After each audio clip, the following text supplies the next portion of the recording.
Something unexplained is happening in our nation's capital, and it has both Democrats and Republicans alarmed. A mysterious slime is defacing several memorials. It hit hard, it hit fast, it hit with an intensity we hadn't seen before. Those are the words of Fire Chief Mark Hartwig describing the wildfire in San Bernardino County, California. Yeah, I mean, we're certainly in a period right now where we've seen quite a few extremes, but we've had some periods in the past where we've had clustering of really big, catastrophic rainfall events in the past as well.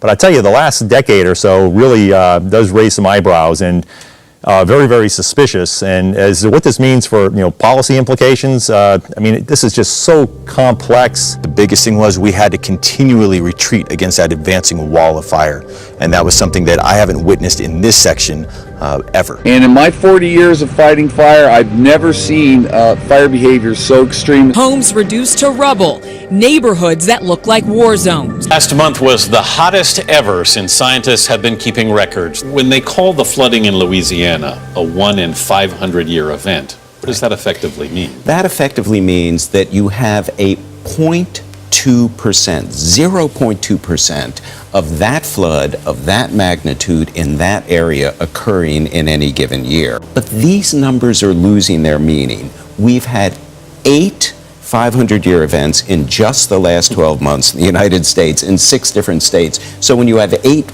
events that are supposed to happen only once in 500 years happen in 12 months, we have a problem. Well, from coast to coast, the temperatures have soared, with July being the hottest in recorded history, the 10th month in a row to break monthly temperature records. A black mass is spreading like a disease over the marble of Washington, D.C. Abraham Lincoln was the great emancipator, but so far the National Park Service hasn't been able to free the 16th President's Memorial from the slime. Between Tennessee and Ohio, on the edge, it sticks out. Over there, yeah. You see that real dark spot, and it's starting to creep downward a little bit. Litterst says experts don't know where the biofilm came from or how to get rid of it. It's also now in Arlington National Cemetery and on the Washington Monument. But it's by far the worst at the Jefferson Memorial, where the white dome is now covered in patches of black.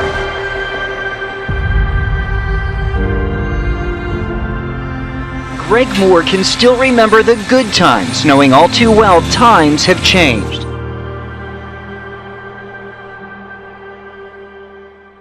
A historic spurt of overdoses. Good evening, I'm Tanner Hesterberg. We begin tonight with a developing story just across the border in Huntington. Emergency responders say they saw a wave of overdoses in a short time span unlike anything they've ever seen.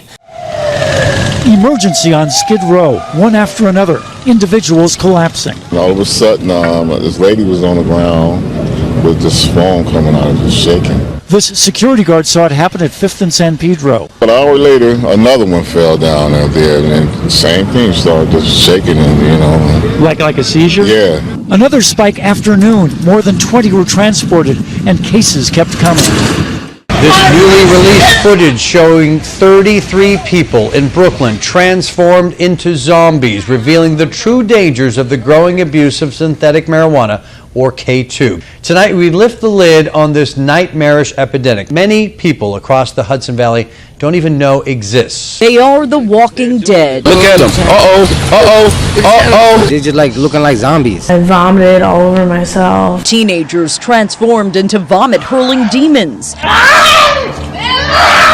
As a public health nightmare takes hold of the Hudson Valley. It's a devilish drug. Look at this. It looks like a war zone. This never-before-released body camera footage proves just how dangerous synthetic marijuana, or as it's better known, K2, can really be. No, this is not a scene from a movie. They're screaming, passed out. This is a real street corner in downtown White Plains. Ma'am, you have ID in here or no? And these are real kids in the throes of a K2 overdose, covered in vomit just a few weeks ago. Look at her. But for Commissioner David Chong, He normally talks, so this is out of character for him. Look at the way he's just sitting.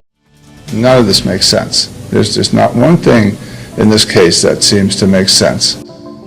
3 people stabbed, 2 too fatally by a college student on a rampage in Martin County. It is a story that has now captured the attention of the nation. Officers say they arrived at the scene to find a husband and wife killed and the suspect biting the man's face. Martin County detectives say Haroff made animal noises as he bit off pieces of John Stevens' face.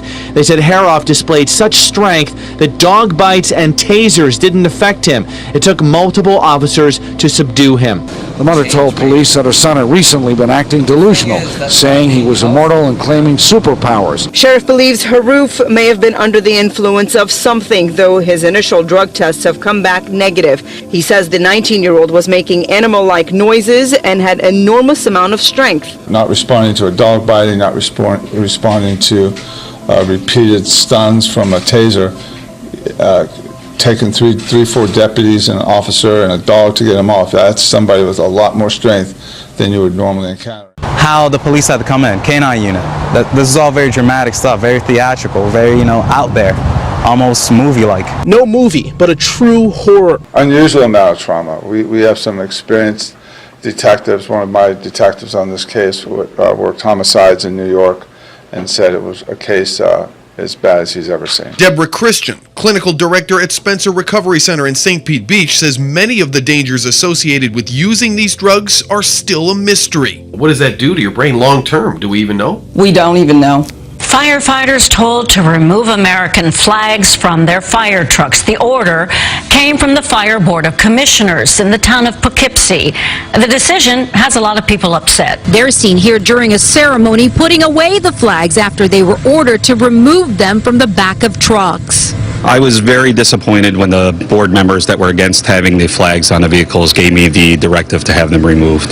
The removal order coming from the Fire Board of Commissioners. Joe Armstrong, who didn't want to talk to us, one of three who voted for the removal. Why can't you just tell us why you didn't vote, why you voted for the flag to be taken off? And one of the most prestigious Ivy League schools in the country has made a big change to its policies to make the school politically correct. The school says that all documents have to reflect that male and female are not the only two genders. There are no longer just men and women on these greens. When you get to Princeton this fall, you're not a freshman, you're now a first-year student.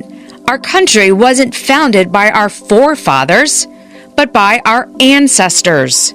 And mankind is gone. Now it's humanity, or just people.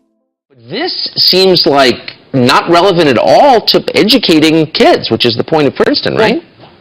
Well, of course. Princeton has traditionally been not conservative, but a little bit more traditional, not a hotbed of radicalism. But this is the inevitable logic of PC. This is where PC leads. This is where every higher education institution is going. This is where our public institutions are going. This is eventually our administrators and others, they cave. Because the PC diversity police, the multicultural police, the postmodern, secular, anti-traditionalites, they win, and so they just cave and say, okay, no more pronouns, no more him and her. No more pronouns.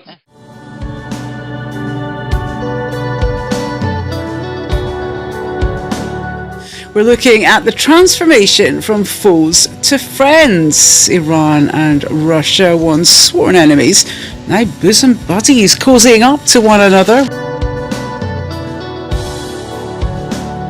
It is the first time, in fact, that Iran has allowed another state to use its military airfields since the Islamic Revolution in 1979. So for Iran, that's a major step, especially if you think that historically the relationship between Iran and Russia has not been a particularly good one. Historically, they've been enemies. Clearly now, though, with the situation in Syria, they're coming very much closer together.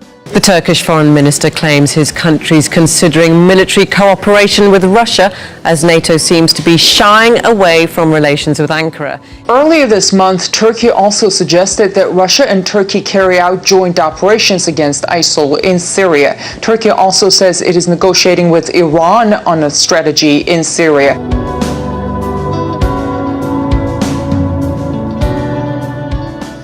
On Thursday, the Jewish press published an article titled, "Moscow Calming Israeli American Fears of Russia-Turkey-Iran Coalition." Did you catch that?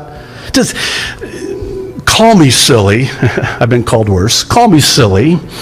But is that not exactly what Ezekiel 38 says?